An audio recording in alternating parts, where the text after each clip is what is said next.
नमस्ते मेरे प्रिय छात्र मित्रों, 10वीं कक्षा हिंदी लर्निंग चैनल पर आप सबका स्वागत है। पिछली दशका में आपने सफ़र का साथी और सिर दर्द डॉक्टर राम नारायण उपाध्याय द्वारा लिखित पाठ का पहला पाठ देखा। उस पाठ में देखा कि राम नारायण उपाध्याय जी को अकेले यात्रा करने में जितना आनंद आता है, क्योंकि उस समय उन्हें चलते हुए ट्रेन से पैरों के नीचे से जाने वाली ट्रेन में डुबकी लगाने की कल्पना, निरंतर पीछे जा रहे वृक्षों को देखने की कल्पना करने में बड़ा मज़ा आता था। यात्रा में कोई साथी मिल जाए तो उन्हें ऐसे लगता था जैसे कि उनके वह कोई निगाह चुरा रहा हो, कोई उन्हें एकटक निहारता रहा हो, कोई उन्हें नाकभौं देखकर नाकभौं सिकोड़ रहा हो, और कोई उनके एकांत के क्षणों को अंतरंग का साथी है और सब बातों पर कोई निगाह रख रहे हैं। और यह लेखक को बिल्कुल पसंद नहीं था। लेखक खिड़की के बाहर झांककर दूर के दृश्य को, मनोरम दृश्य को देखना चाहते हैं। सूर्योदय और सूर्यास्त की दृष्टि को वे देखना चाहते हैं। चलती हुई ट्रेन से वृक्षों पर बैठे हुए बच्चों को देखने में उनको मज़ा आता है, और कभी कभी नदी के किनारे के सौंदर्य को वे निहारना चाहते हैं। लेकिन अचानक कोई पहाड़ी प्रदेश आने की वजह से उनका सारा दृश्य देखने का मज़ा चौपट हो जाता है। कभी कभी वे उच्च आकाश में उड़ने वाले पक्षियों के साथ अनंत आकाश के ओर छोर को नापना चाहते हैं। और इसी बीच रेल किसी गुफा में जाती है तो वे लाचार मन को मारकर क्या करते हैं, अपनी पतली सी लकीर में से निकालने को बाध्य उन्हें होना पड़ता है। यहाँ तक हमने देख लिया है। आगे देखते हैं। वैसे मुझे बस की यात्रा करना कतई पसंद नहीं। उसमें से यह भी जरूरी नहीं कि बगल में बैठने वाला आदमी हमारा मनपसंद ही हो। अनेक बार तो ऐसे व्यक्ति से पाला पड़ता है जो रूठी हुई पत्नी की तरह लाख मनाने पर भी सीधे मुंह बात नहीं करता, और अगर उससे प्रश्नों के जरिए छेड़खानी की जाए तो हाँ हूँ में जवाब देकर खिड़की से बाहर मुंह लटका लेता है। कभी कभी ऐसा भी साथी मिल जाता है कि आप चाहे सुने या न सुने, वह अपनी बात तब तक सुनाता रहता है जब तक दो में से एक उत्तर न जाए। देखो, लेखक कहते हैं कि उन्हें बस से यात्रा करना बिल्कुल पसंद नहीं है। कतई यानी बिल्कुल, उन्हें बिल्कुल पसंद तो नहीं है। और उसमें यह भी जरूरी नहीं है कि सामने वाला व्यक्ति, अपने बगल में बैठने वाला व्यक्ति, अपने बाजू में बैठने वाला आदमी हमारे मनपसंद का हो। ऐसे हो नहीं सकता। हमारे मनपसंद वाला व्यक्ति हमारे बगल में बैठेगा, ऐसा हो नहीं सकता। कभी कभी क्या होता है कि अनेक बार ऐसे व्यक्ति से पाला पड़ता है जो रूठी हुई पत्नी की तरह लाख मनाने पर भी सीधे मुंह बात नहीं करता। जब कभी पत्नी रूठ जाती है तो उस रूठी हुई पत्नी को हो जाती है तो उस नाराज पत्नी को मनाने के लिए लाख प्रयास करने पड़ते हैं, उसे आमिष दिखाने पड़ते हैं। लेकिन क्या होता है, सीधे बात, मुंह की बात नहीं करता। वह रूठी हुई पत्नी की तरह वह बगल वाला व्यक्ति कभी कभी क्या करता है, सीधे मुंह बात नहीं करता। अगर उससे प्रश्नों के जरिए छेड़खानी की जाए तो हाँ हूँ में जवाब देकर खिड़की से बाहर मुंह लटका लेता है। देखो, लेखक को बस से प्रवास करना क्यों पसंद नहीं है, क्योंकि बगल में बैठने वाला व्यक्ति मनपसंद होगा या नहीं ये जरूरी नहीं होता। साथ ही साथ कभी कभी ऐसे व्यक्ति से पाला पड़ जाता है कि उसके लाख बोलने की कोशिश की जाए, लेकिन वह रूठे हुए पत्नी की तरह लाख प्रयास करने पर भी वह अपना मुंह खोलता नहीं है। कभी कभी उसे प्रश्नों के जरिए छेड़खानी की जाती है तो भी वह हाँ हूँ में जवाब देता है। और खिड़की से बाहर मुंह लटका लेता है। कभी कभी ऐसा भी साथी मिल जाता है कि आप चाहे सुने या न सुने, वह अपनी बात तब तक कहता रहता है जब तक वह दो में से एक उतर न जाए। इसीलिए लेखक को बस की यात्रा करना बिल्कुल पसंद नहीं है। अब अगला परिच्छेद हम देखते हैं। मुझे सुपर फास्ट ट्रेन के बजाय एक्सप्रेस से यात्रा करना ज़्यादा पसंद है। कारण सुपर फास्ट ट्रेन का स्वभाव उस विशिष्ट व्यक्ति की तरह होता है जो रास्ते में मिलने वाले बराबर वालों की उपेक्षा कर बड़ों से मिलने दौड़ा जाता है। उसे आदमी से अधिक अपनी चाल पर नाज होता है, जबकि एक्सप्रेस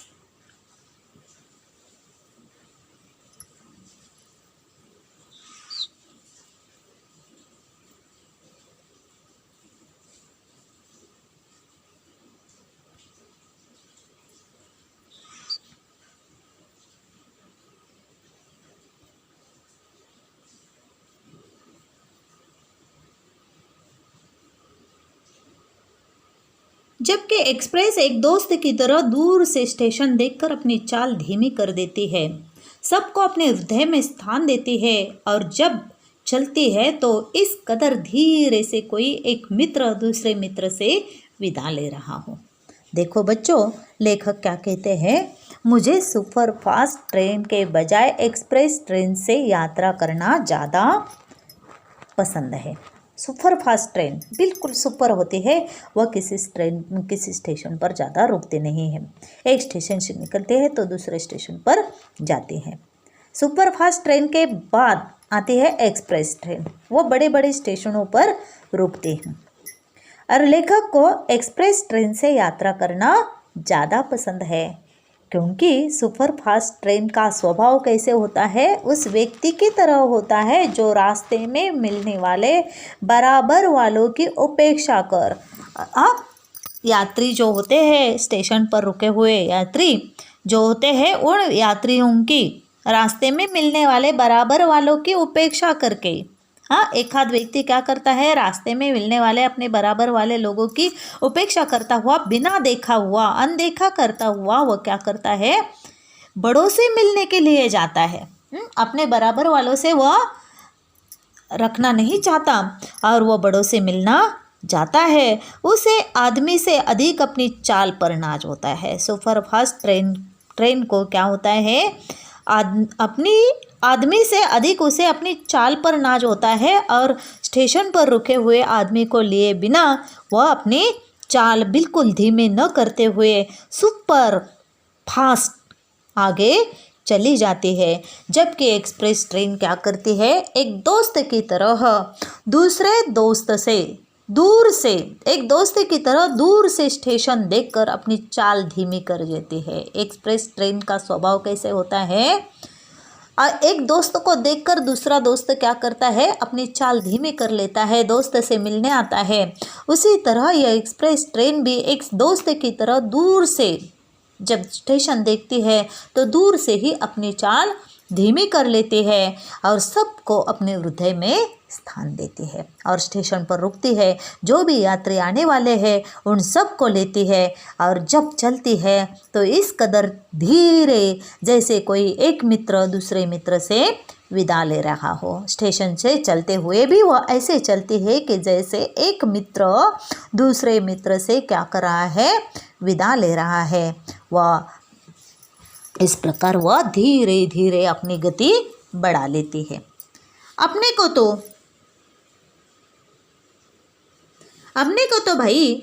भाई साहब रेल की खिड़की से दुनिया देखने में बड़ा मज़ा आता है।